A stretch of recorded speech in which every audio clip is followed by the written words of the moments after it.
Hello YouTube, today we're gonna be comparing a cheap and an expensive retro motherboard to see if it's worth spending the extra money for something like an Asus, an Abit like this, or a DFI, something like that, or if you can get away with spending less on something like a Foxconn, Gigabyte, and cheaper MSI, etc. Something like that.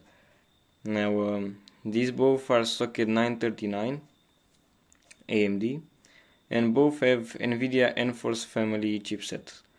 But the Foxconn here has the 4X chipset, and this Abit has the Ultra chipset, which this Abit was also available with the SLI, the Enforce 4 SLI chipset, which had basically, it was the same, but it had two PCI Express slots here for SLI.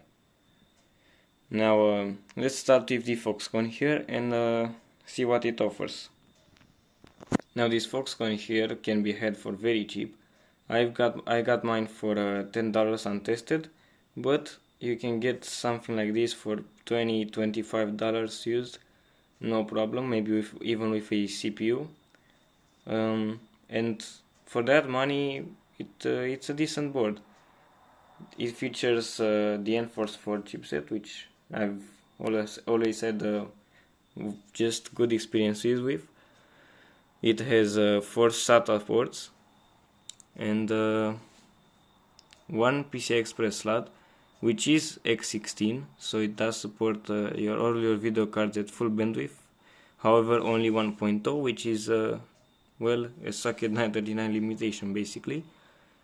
It does support a 4-pin CPU, and it does support just 4 GB of memory, an F164X2, yeah, all the cool stuff. However, it is made cheaper. We have cheaper audio, we have so as I was saying, we have cheaper audio, we have cheaper capacitors. However, mines are in good condition.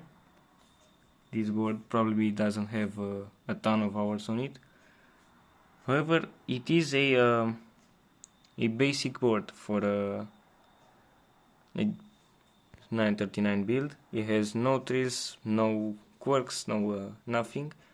It's just colored a bit funky, and it does what you expect it to do, nothing more. We have a loud fan here, not that loud, but it goes up to around 5000 RPM, 6000. It's not silent, it's relatively loud. Now let's talk about the big difference, the Enforce 4X versus the Ultra.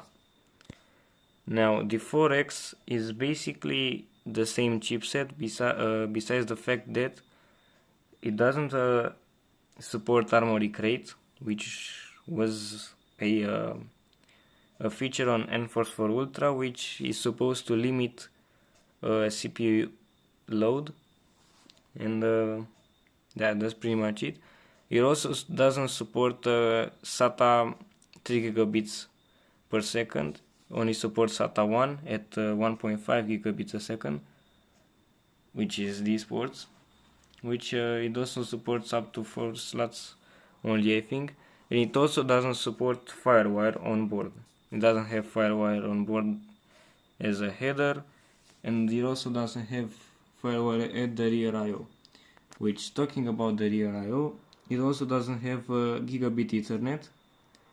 It does have 4 USBs though, some decent-ish audio, and printer port, parallel port, PS2, and coaxial. Also has 2 PCI Express 1X, a 16X, and 3 PCI. This Molex here was put on by the engineers for no reason. It does absolutely nothing because this is not an SLI board, so you can leave it unplugged in case you get this board.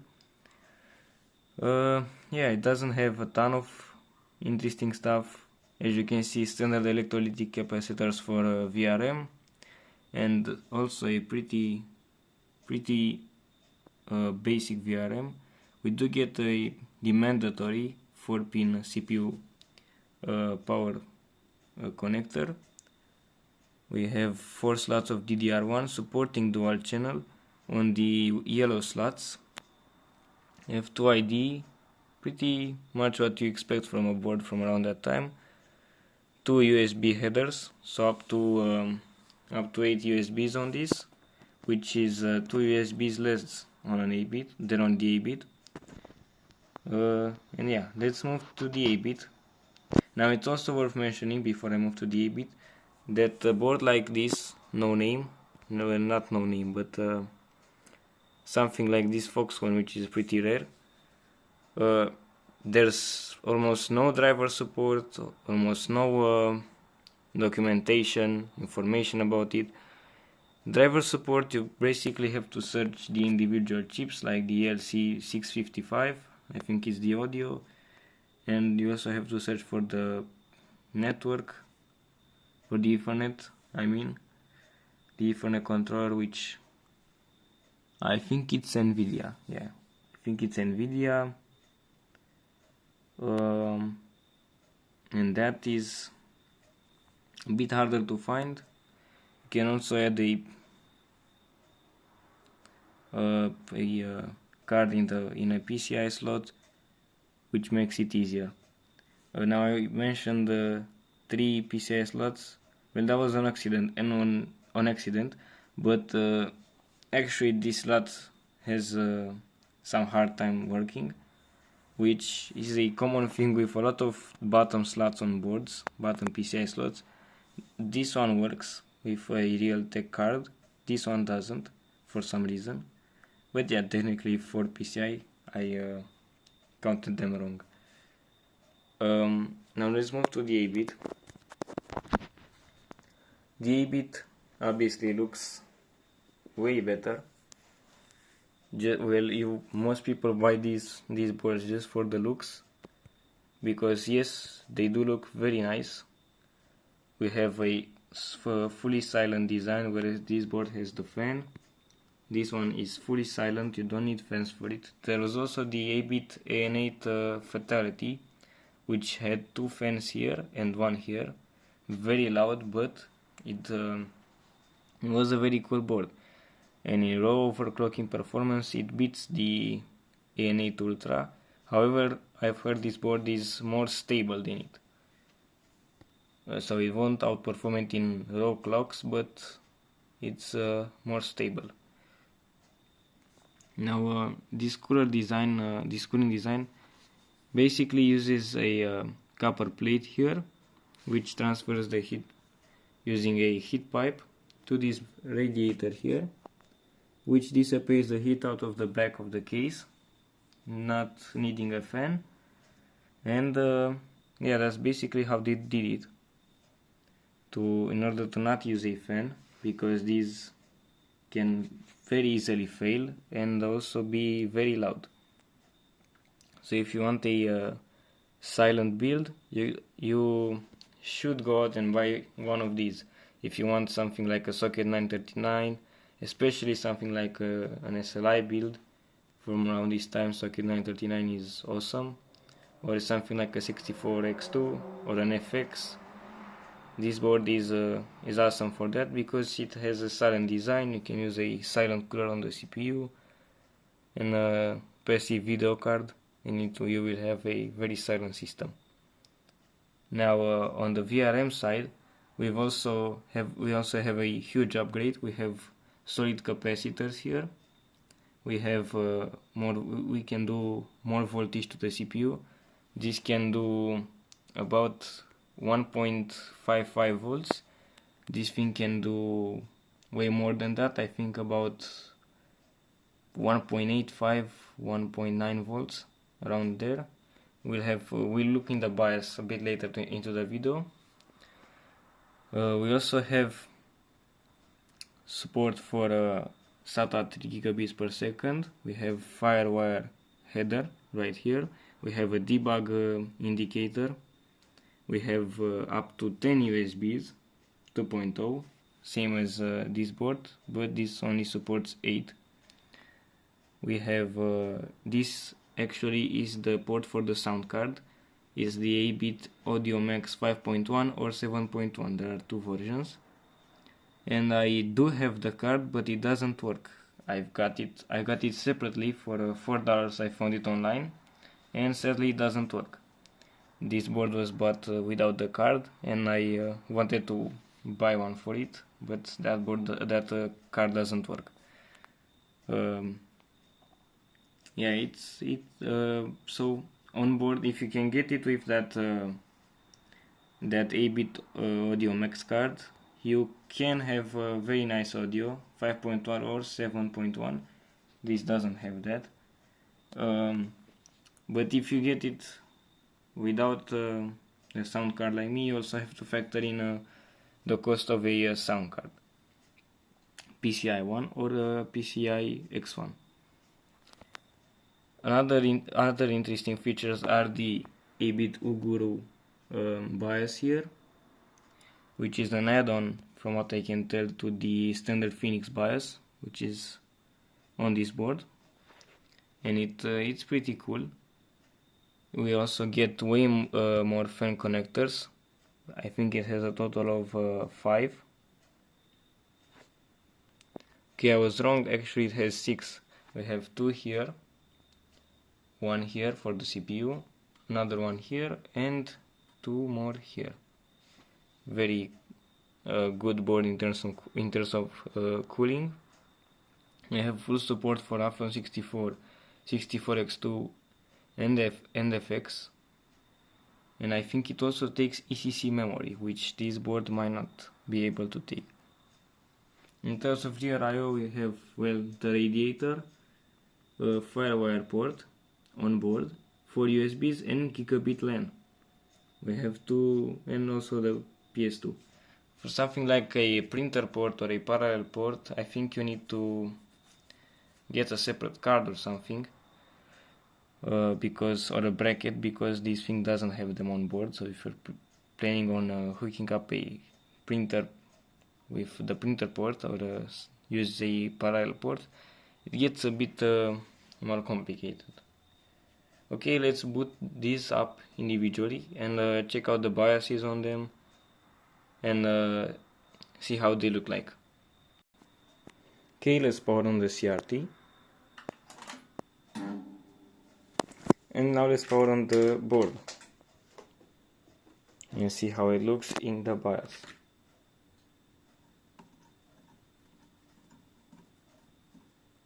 Hold on, might have got the pins wrong.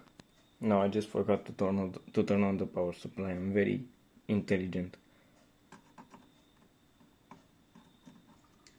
Okay, it's on, and it has some sort of fan control.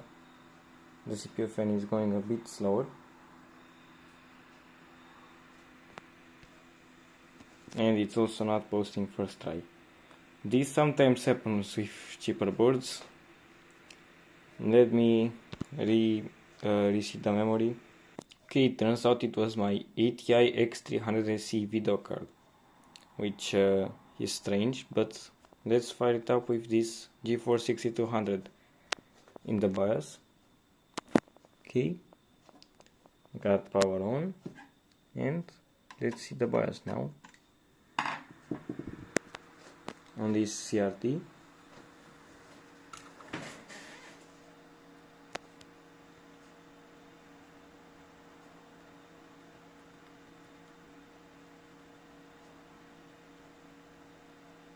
Okay, it's flickering a lot. Hold on.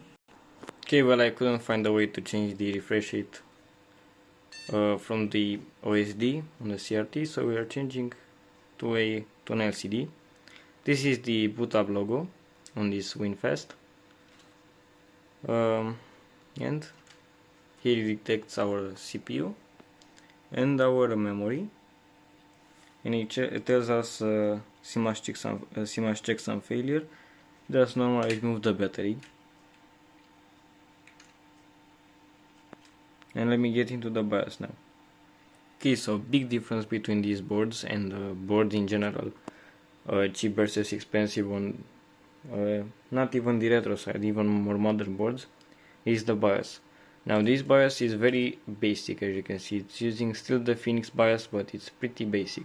You have the standard CMOS settings, and we have a very basic overclocking menu. Now what you can do in this is enable or disable SuperBoot, which I cannot tell you what it does. Super BIOS Protect, I also don't know what it does. You'd think it's error recovery, but it doesn't recover errors at all. On this board, when you're overclocking,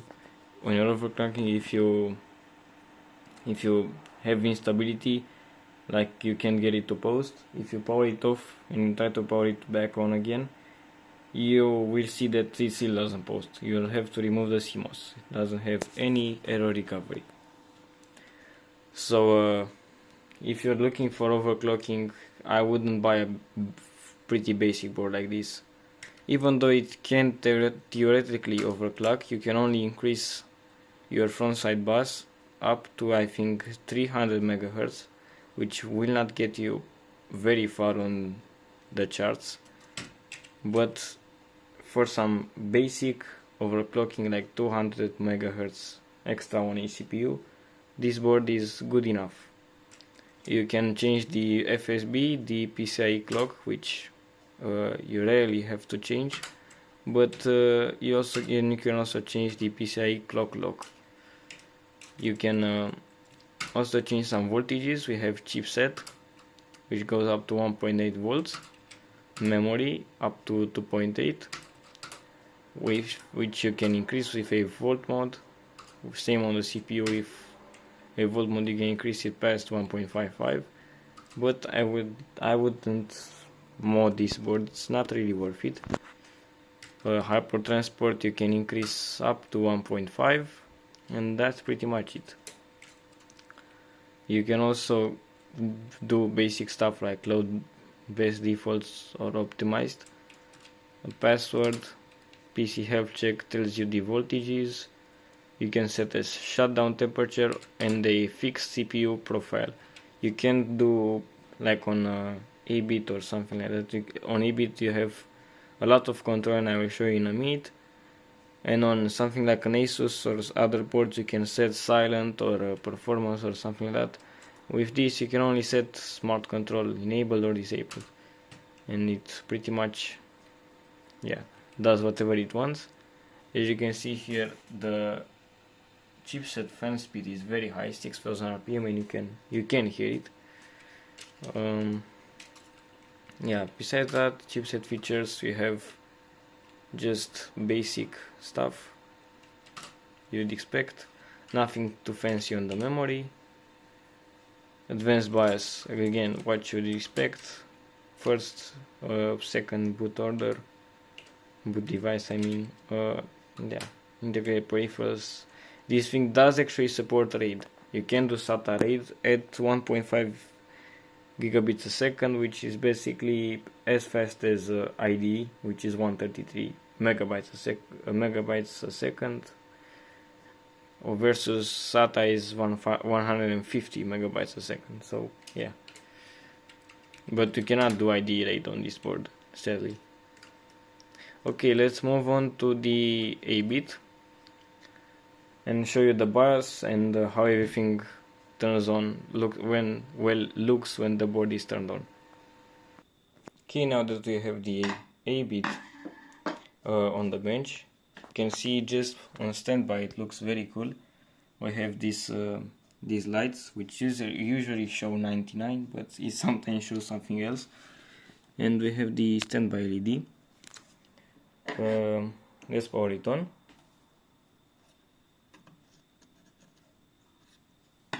And you can see that I have not installed the memory properly. Hold on.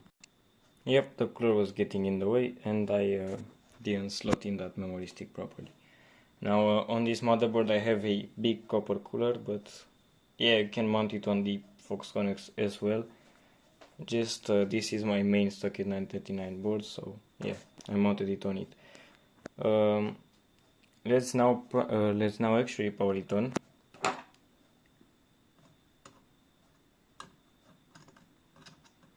Now it doesn't want. Come on. There we go.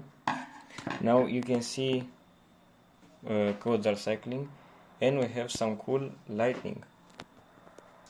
And this is the BIOS logo, very cool Abit logo. And we have fan control, proper fan control, so fan is dead silent. And yeah, this is the VRM lighting, and these are the codes. As you can see, we're in the BIOS right now, so it's showing 26, or actually 29. So in the BIOS here, we have something called Uguru utility, which lets us basically tweak this thing to the limit. So here in the Uguru utility, as you can see, we have a different interface. We can adjust the CPU operating speed. We can adjust the multiplier, which on the other board we cannot do. We can adjust the PCIe clock, which we can do on the other board too. But we also have voltage control, which on the CPU goes up to 1.75 volts on this CPU. On the other CPU, a 643500 plus, it can go higher, beyond 1.8 volts. But on Venice, that was Clawhammer.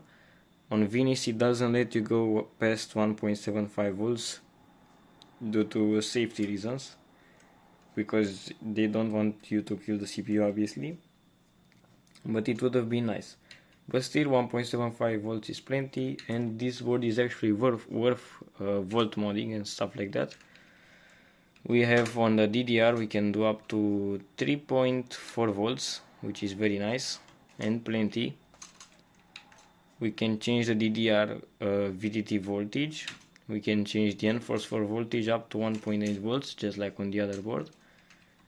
Hyper transport up to 1.35.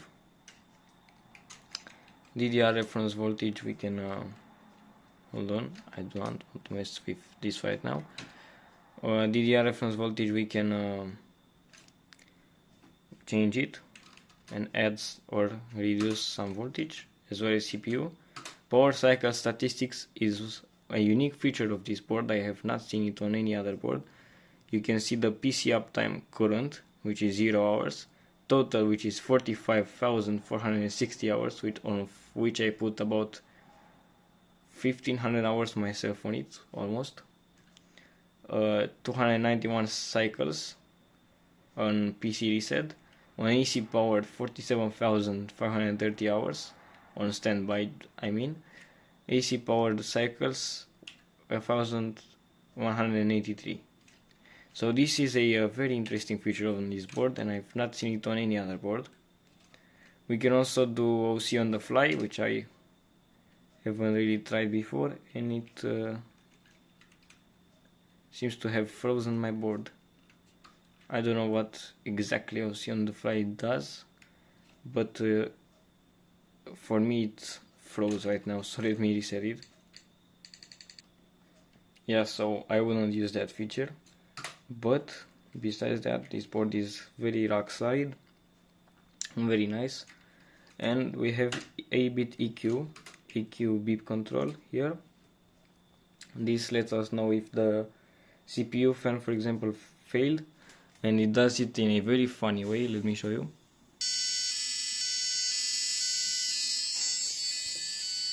It basically plays an alarm over and over until the RPM returns to normal. Temperature monitoring, you can monitor your CPU, sys temperature and PWM. And voltage monitoring, well, shows you all the voltages. Fan speed monitoring shows you all the fan speeds. And fan EQ lets you really configure stuff. Enabled lets you control all 6 fans individually. Lets you select what you want their reference temperature to be. As you can see, the control temperature high, temperature low, voltage high, voltage low. Voltage high will basically, if you set it to 10 volts, it won't go past 10 volts, and you can tighten it up like this, make it like this, where you can have 9.5 and 10 volts, and it will basically stay at 10 volts or 9.5. Well, basically same thing. And we also have, well, we have 2 menus. Fan EQ2 is these OTS. These are the ones next to the radiator. These headers would have been used for on the fatality for those 2 fans, but now you can plug whatever in them. They're standard 3-pin fans, like 3-pin fan headers. We also have the chipset features still, which are normal, DRAM here, control, and everything you want. And this also, the other board only supports DDR400. This supports up to DDR500 memory, which is very nice, especially if you can get one of those low latency sticks. Besides that, this BIOS is pretty normal. You can save to BIOS using F6, as you can see, which is very nice. I have saved the profile here. What? Oh, I think I need to load them. Load from BIOS is F7. Okay. Yep, and I can load my profile. And as you can see, accidental click. I can go into Uguru, and I have all my settings here from my previous overclock. This board does overclock better than the Foxconn, and oh, it doesn't like my CPU fan speed. Hold on. Yeah, I think with this board is that some fan speeds it doesn't like, but you can adjust the minimum, I think, here. Yeah, low limit, you can change it. Yeah, plenty of options on this board. Way better to use than the Foxconn if you like just perfecting your system. If you want just something that works on the socket and you don't have to don't want to overclock, don't want to configure it how you want to, something like specifically configured how you want to. If you don't want something with all these quirks and features and other, well, optional features like the debug LED, the lighting, everything, then yeah, a cheap board is worth it. But do look out for electrolytic capacitors that are bad or that are going bad, because even though they don't look bulgy, they can be still bad and cause instability on cheaper boards, which is their biggest downside besides lack of some features and stuff like that. So this is pretty much the difference between a cheap and an expensive board. For a retro computer, they both work. They're just or other boards may have cheaper components, cheaper capacitors, which are mainly an issue, and I'll let you decide if this Abit is worth around $60 and worth $40 more than that Foxconn for you. And yeah, that's pretty much it for this video, and let me know your opinions down below. Which one of these would you pick for your build? and what are you going for usually, a cheap board or a more collectible board like this Abit. See you in the next one. Bye.